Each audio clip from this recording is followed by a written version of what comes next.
warahmatullahi wabarakatuh. Apa kabar semuanya? Ibu harap kalian dalam keadaan sehat walafiat.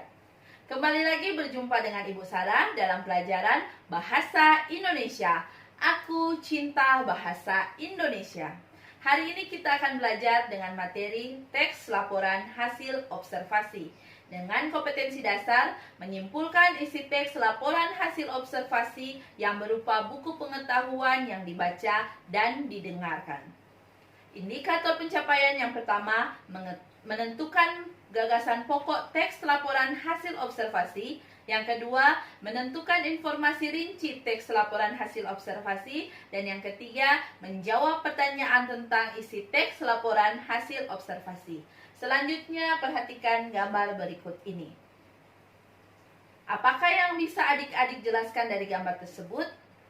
Benar, itu adalah gambar sapi. Termasuk hewan apakah sapi?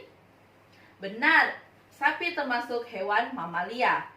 Sapi adalah hewan mamalia yang berkaki 4, yang memiliki ciri berwarna putih, ada yang kecoklatan, ada yang warna hitam ataupun hitam dan putih. Secara garis besar, kita bisa dari penjelasan tersebut, kita bisa menjelaskan pengertian teks laporan hasil observasi. Berikut ini pengertian teks laporan hasil observasi.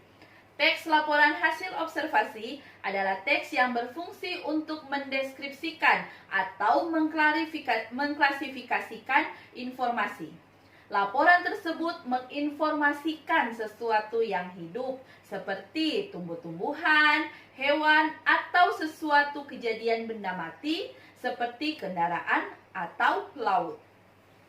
Teks laporan hasil observasi dapat menjelaskan suatu hal secara rinci dan dari sudut pandang keilmuan. Laporan hasil observasi tersebut dapat berupa hasil riset mendalam tentang tumbuh-tumbuhan, hewan, benda, konsep, atau ekosistem tersebut. Selanjutnya, Ibu akan menjelaskan tentang ciri-ciri teks laporan hasil observasi. Yang pertama, berisikan pembahasan berupa ilmu tentang suatu objek atau konsep. Yang kedua, membahas objek yang bersifat umum, termasuk kategori atau kelompok tersebut. Kemudian yang ketiga, bertujuan menjelaskan dari sudut pandang ilmu. Yang keempat, membahas objek secara sistematis, yang merinci setiap bagian dengan objektif. Yang kelima, merinci objek atau dari sudut pandang keilmuan, definisi, klasifikasi, jabaran, ciri, dan objek. Selanjutnya, struktur teks laporan hasil observasi. Yang pertama, pernyataan umum atau klasifikasi dan definisi. Pernyataan umum adalah berisi informasi umum seperti nama, kelas, waktu, observasi, tempat observasi, dan tambahan lain tentang hal yang akan dilaporkan secara umum. Yang kedua, deskripsi bagian. Deskripsi bagian merupakan perincian dari inti dari hasil observasi yang dilakukan. Dapat berupa klasifikasi yang bersifat teknis dan deskripsi yang lebih spesifik dari objek, misalnya kualitas, bagian, fungsi, kebiasaan, atau kegunaan. Yang ketiga adalah simpulan. Simpulan berisi ringkasan umum dari hal yang dilaporkan. Selanjutnya, kaidah kebahasaan teks laporan observasi. Kaidah kebahasaan teks laporan hasil observasi terdiri dari menggunakan kata benda atau peristiwa umum sebagai objek utama pemaparannya. Yang kedua, menggunakan kata kerja definisi seperti adalah, merupakan, yaitu.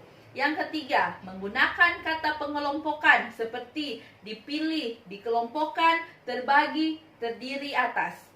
Dan yang terakhir, menggunakan istilah pada bidang ilmu tertentu. Selanjutnya kita masuk ke materi pengertian kesimpulan. Kesimpulan adalah suatu proposi, kalimat yang disampaikan yang diambil dari beberapa premis ide pemikiran dengan aturan-aturan inferensi yang berlaku. Kesimpulan merupakan sebuah gagasan yang tercapai pada akhir pembicaraan. Dengan kata lain, kesimpulan adalah hasil dari suatu pembicaraan. Selanjutnya, cara membuat kesimpulan. Yang pertama, kita membaca berulang-ulang kali teks yang akan kita buat kesimpulan.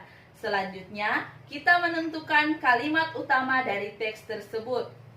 Dan yang terakhir, membuat kesimpulan.